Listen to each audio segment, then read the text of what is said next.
Up next, Maryland head coach Brenda Frese has led the Terrapins to 6 Big Ten regular season and 5 tournament titles. The Terps were picked top 5 in the preseason poll. Things looking up in Champaign. Head coach Shauna Greene returns the team's top 4 scorers, and the Illini are fresh off the inaugural WBIT title.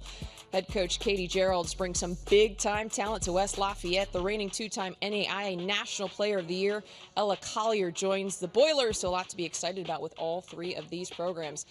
Welcome back into our Big Ten Network coverage of Big Ten Women's Basketball Media Day. Glad to have you here. I'm Kylan Mills, joined by those 3 head coaches. We've got Maryland head coach Brenda Frese, Purdue head coach Katie Gearlds, and Illinois head coach Shauna Greene with us this morning. How you guys doing? We're great. Doing well. Great. Excited to be here. Right, ready to kick off the season. Let's go. Well, let's start with the big change to Big Ten women's basketball this season. 18 schools now taking part in Big Ten women's basketball, with 4 new West Coast schools joining the party. We'll start from left to right. Brenda is the most tenured coach of the group. What are you most excited about with this new era of Big Ten women's basketball? Like I've always have been, the competition. We're adding 4 more great teams into the league, and every night it's going to be a battle. So going to some different places geographically when we go to the West Coast, so that'll be a fun experience for our student athletes. But I think we're all up here because we love the competition. Yeah, just agree with everything Brenda said. We've already have a deep league, and we add 4 elite teams to our conference. And excited to get out to the West Coast and welcome those guys into the Midwest and whatnot. But, you think about the talent across the board. Not an easy day in the Big Ten for us. No days off, that's for sure. Shauna, what about you? Definitely not. I mean, already, one of the premier leagues, and now you add 4, like Katie said, elite teams. It's going to be an absolute battle every single night. Now you talk about making that trip to the West Coast. We have to do it one time. They got to do it multiple times. So it's going to be interesting to see how the travel and everything plays out. But just, the addition of those teams, there's no doubt about it. This is one of the toughest leagues, if not the toughest league in the country. And like Brenda said, and Katie, I'm sure feels, we're in this league because we want to compete against the best players, the best coaches. And I firmly believe that this conference has that every single night. The best players, the best coaches, the best crowds, at least based on the last couple of seasons. And now you've got the West Coast travel, you've got elite programs. What are you most excited about just in terms of the momentum this conference brings heading into this upcoming season? This time we'll start with you, Shauna.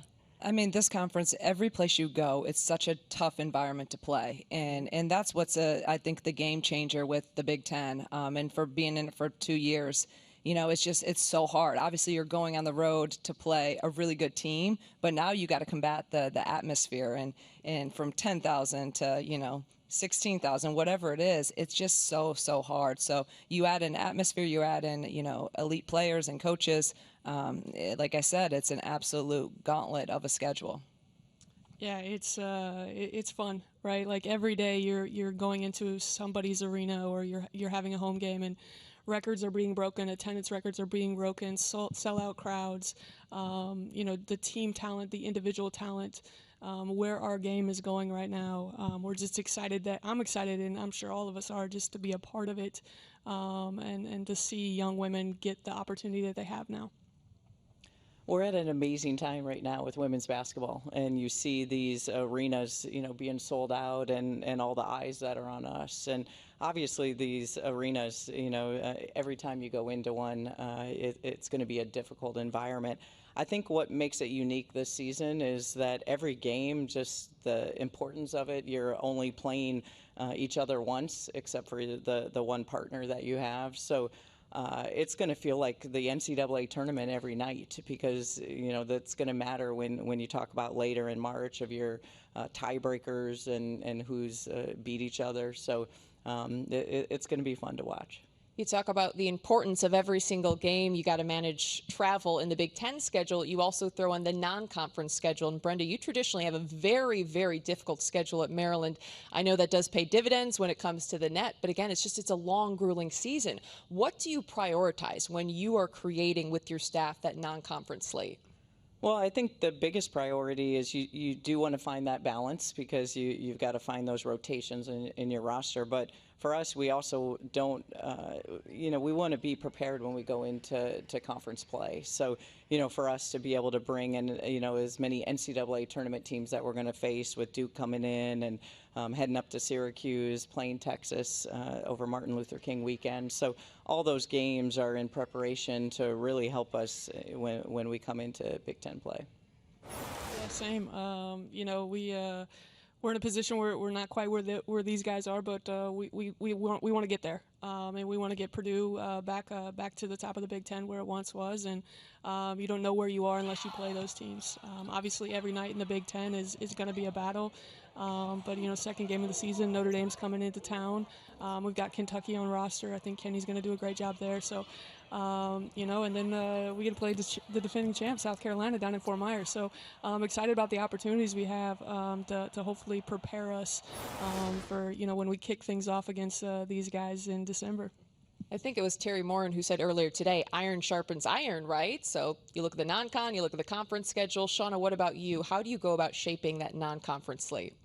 I mean, I think every year kind of warrants something different of what you need, and obviously we return a veteran team, so you got to schedule accordingly, and you got to schedule hard. So we're prepared for this league, and that's one thing I love about this league, that our coaches don't shy away from playing really hard non-conference schedules, no matter what. I mean, everyone we're playing, it speaks to what we and how we go about our business every day, and that's why we're also very prepared when it comes to conference play. So we open up with Florida State at home. We have Oregon State, we have Marquette, and then we play Kentucky as well.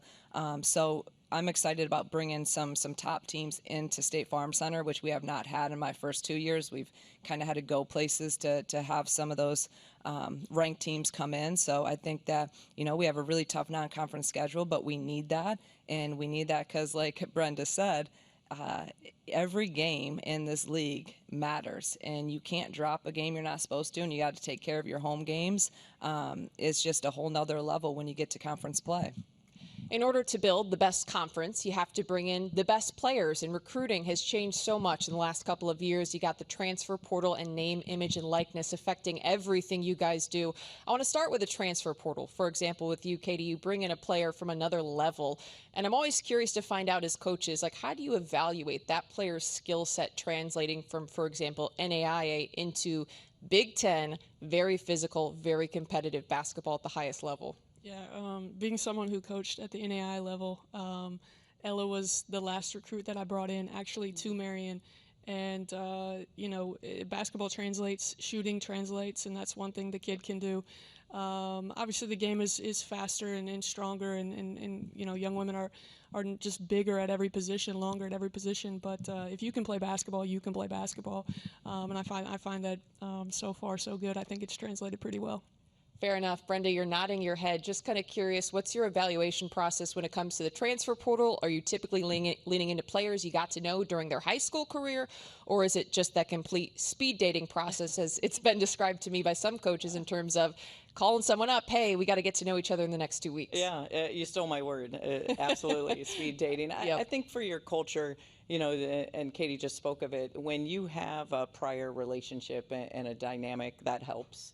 I think that's huge when you're going through the transfer portal. But there are times, absolutely, that you're speed dating, you're getting to know a kid, a family very quickly within a few weeks. Your staff has to be on it in terms of the amount of evaluation and conversations that you have in a short amount of time.